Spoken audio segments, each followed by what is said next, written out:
Estrada, On the fucking floor! Head to the floor! Get him! Tatakanga, Kwelamasensa, Kanda Estrada, Candace Bonda, Lupangi Okala.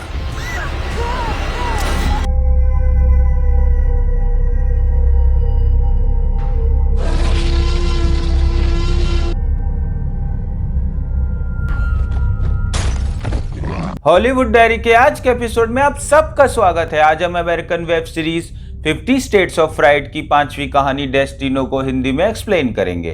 ये film Florida state की दंत कथाओं पर आधारित है और इसे एलेजेंड्रो ने डायरेक्ट किया है। और इस फिल्म की मुख्य भूमिकाओं में डैनी ग्रासिया और ग्रेस्टन हॉल्ट है।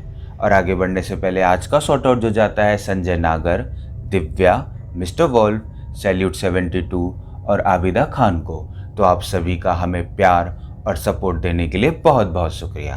तो चलिए स्पॉइलर अलर्ट के साथ एक्सप्लेनेशन स्टार्ट करते हैं। फिल्म की शुरुआत में हम 4 पुलिस ऑफिसर्स को देखते हैं और ये लोग अपनी अपनी कार में बैठकर पेट्रोलिंग के लिए जा रहे होते हैं। आगे हम देखते हैं कि ये शहर में पेट्रोलिंग करते हुए लॉ एंड ऑर्डर को मेंटेन कर रहे होते हैं और फिर चांस मिलने पर ऑफिसर स्कॉट और मारिया बच्चों के साथ फुटबॉल भी खेलते हैं। आगे हम देखते हैं कि इन दोनों को इनके कलीग पुलिस ऑफिसर रिकी और सोबर भी मिलते हैं। और फिर जब ये लोग आपस में बातें कर रहे होते हैं तभी रिकी और सोबर को एक कॉल आता है जिसमें उन्हें एक बकरी की चोरी होने की इन्फॉर्मेशन मिलती है।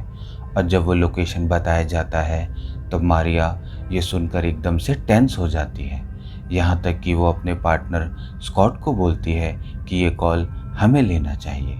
लेकिन स्कॉट उसे मना कर देता है और बोलता है कि ये कॉल उनका है, इसलिए उन्हें ही इन्वेस्टिगेशन करने दो। लेकिन यहाँ मारिया किसी चीज़ को लेकर बहुत ज़्यादा परेशान हो गई थी।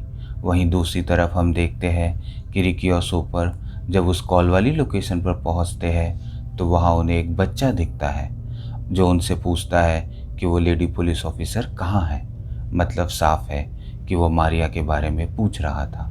और फिर पुलिस ऑफिसर के पूछने पर वो बताता है कि कॉल उसकी ग्रैंड मदर ने ही किया था क्योंकि उन लोगों ने उसकी बकरी चोरी कर ली है। और फिर वो उन्हें एक दरवाजे की तरफ भेजता है। ये लोग जब उस दरवाजे को नॉक कर रहे होते हैं तब हम देखते हैं कि उस दरवाजे पर अजीब से साइन बने हैं। और फिर वो पुलिस ऑफिसर देखता है कि वो बच्चा वहाँ से गायब हो गया है। और तभी उस दरवाजे के अंदर से किसी के चीखने की आवाज़ें आती है। ये दोनों उस दरवाजे को लात मारकर उसके अंदर जाते हैं और फिर वो देखते हैं कि वहाँ चारों तरफ अजीब सी नेगेटिविटी और अंधेरा है। इसके बाद ऑफिसर रिकी अपने साथी सोपर को देखता है कि वो एकदम से बदल गया है और उसकी आंखों का कलर भी चेंज हो गया है, जैसे कि वो पोजेस हो गया हो। नेक्स्ट सीन में हम मारिया और स्कॉट को देखते हैं। यहाँ स्कॉट को कॉल आता है कि बहुत टाइम हो गया है पर उन दोनों पुलिस ऑफिसर्स की कोई भी खबर नहीं आई है। ये सुनते ही मारिया एक बार फिर से बोलती है कि ये कॉल हमें लेना चाहिए था। और फिर ये दोनों वहाँ पहुँचते हैं। यहाँ मारिया बहुत परेशान दिख रही होती है और वो स्कॉट को बोलती है कि इस जगह को वो जानती है और ये उसका फैमिली मैटर है और इसमें मैजिक भी शामिल है, इसलिए यहाँ से चीज़ों को वो हैंडल करेगी। मारिया एक नेकलेस अपने बैग से निकाल कर पहन लेती है और फिर वो उस जगह में एंट्री करने से पहले ज़मीन पर बनाए गए वाइट लाइन को मिटाती है और अंदर आने की परमिशन मांगती है। यहाँ हम उस दरवाजे पर मरे हुए एक परिंदे को भी देखते हैं। मतलब साफ है कि यहाँ कोई ब्लैक मैजिक किया गया है। और फिर अंदर जाते ही वो बच्चा इन्हें दिखता है और स्कॉट के पूछने पर मारिया बताती है कि उसने इस बच्चे को 20 साल पहले देखा था। ये बात सुनकर स्कॉट बहुत ज़्यादा कंफ्यूज हो जाता है पर उसके पास मारिया को फॉलो करने के अलावा कोई और चारा नहीं था। तभी वो दरवाज़ा अपने आप खुलता है और ये दोनों उसके अंदर जाते हैं और ये देखते हैं कि वहाँ सभी खिड़कियाँ इस प्रकार बंद की गई है कि कोई भी वहाँ से बाहर ना जा पाए। और फिर इस बार भी वो दरवाज़ा अपने आप बंद हो जाता है और ये दोनों भी वहीं फंस जाते हैं। मारिया कंट्रोल रूम से कांटेक्ट करने की कोशिश करती है पर वो सफल नहीं हो पाती। और फिर उन्हें वहाँ एक दीवार में बहुत बड़ा होल दिखता है जहाँ से बहुत ही गंदी बदबू आ रही होती है। इसके बाद वहाँ से उन्हें उन पुलिस ऑफिसर्स की चीखने की आवाज़ें आती है और ये दोनों उन्हें बचाने के लिए वहाँ जाते हैं। उस होल के आगे नीचे सीढ़ियाँ बनी हुई थी। और जब ये लोग नीचे उतरते हैं तो वहाँ उन्हें बकरी का कटा हुआ सिर, कई सारी मोमबत्तियाँ और सड़े गले फल मिलते हैं। ये सब देखकर साफ पता चल रहा था कि यहाँ किसी ब्लैक मैजिक का रिचुअल परफॉर्म किया जा रहा है। और फिर मारिया बताती है कि ये सभी किसी एंशिएंट गॉड को चढ़ाया गया है। और तभी वहाँ उन्हें बच्चों की हड्डियाँ भी दिखती है। ये सब देखकर स्कॉट बहुत ज़्यादा डर जाता है और मारिया उसे बताती है कि ये रिचुअल्स उसकी फैमिली ही करती थी। और फिर वहाँ दूसरे कमरे से ऑफिसर रिकी के चीखने की आवाज़ें आती है, लेकिन मारिया के रोकने पर भी स्कॉट भागकर दूसरे कमरे में चला जाता है। और वहाँ उन्हें इंसानी हड्डी से बने सिंहासन पर एक औरत बैठी दिखती है। मारिया उसे देखकर बहुत ज़्यादा डर जाती है और बोलती है कि यह नहीं हो सकता। और फिर वो स्कॉट को बोलती है कि ये जगह सेफ नहीं है, इसके लिए वो यहाँ से चले जाए। लेकिन स्कॉट उससे बोलता है कि वो अपने साथी पुलिस ऑफिसर्स को लिए बिना यहाँ से नहीं जाएगा। वहाँ हमें ज़मीन पर चारों तरफ इंसान की हड्डियाँ भी पड़ी दिखती है और स्कॉट को खून से भरा हुआ एक बर्तन भी दिखता है जिसमें ऊपर से खून टपक रहा होता है।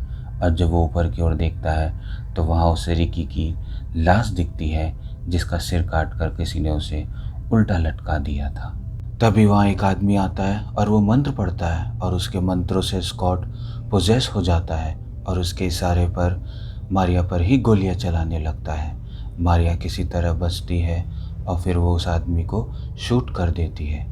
इसके बाद वो अपने गले से तावीज़ निकाल कर स्कॉट पर मंत्र पढ़ती है और फिर वो नॉर्मल हो जाता है। तभी वो ऑफिसर सोपर आता है और वो अभी भी पोजेस था।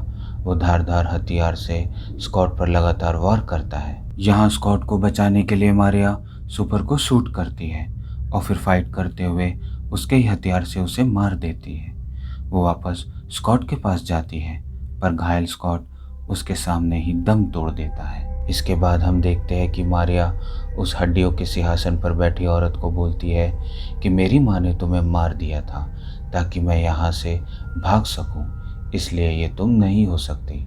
और वो उस बूढ़ी औरत को भी शूट करने वाली होती है। तभी उस औरत के अंदर से कई सारे टेंटिकल्स बाहर निकलते हैं और वो मारिया को पकड़ लेती है। और फिर वो बूढ़ी औरत बोलती है कि अगर तुम यहाँ रुकती तो तुम्हें पुराने तौर तरीके पता होते और तुम मुझसे फाइट कर पाती, लेकिन तुमने हमें धोखा दिया। और फिर वो ऑफिसर रिकी का कटा हुआ सिर वहाँ लाती है और मंत्र पढ़ते हुए उसके कटे हुए सिर से मारिया को उसका खून पिलाती है। नेक्स्ट सीन में हम देखते हैं कि मारिया स्कॉट की लाश को उस घर से बाहर निकाल रही होती है और वो बच्चा वहीं बैठा होता है। वो मारिया से पूछता है कि क्या काम हो गया ग्रैंड मदर, और मारिया उसे हाँ बोलती है और ये फिल्म यही एंड हो जाता है। यहाँ मारिया की आंखों का कलर भी चेंज हो गया था, मतलब साफ है कि मारिया पोजेस हो चुकी है और इसलिए वो बच्चा भी मारिया को ग्रैंड मदर बोल रहा था।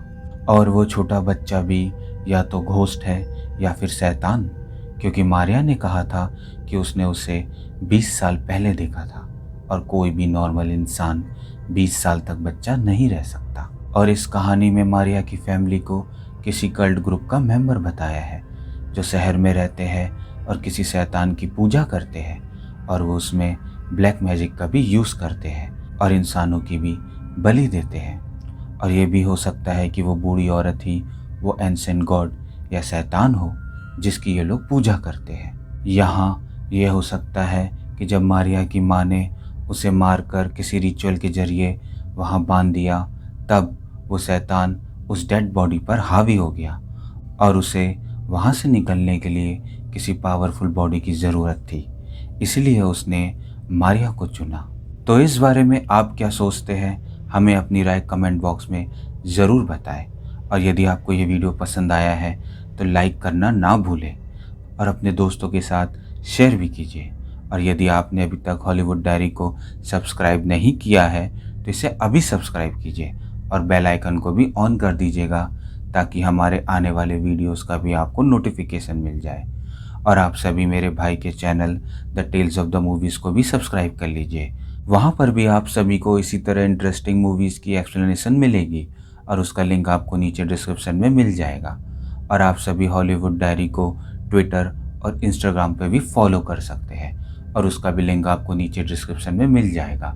तो एक बार फिर से आप सभी का हॉलीवुड डायरी के परिवार का हिस्सा बनने के लिए बहुत बहुत शुक्रिया।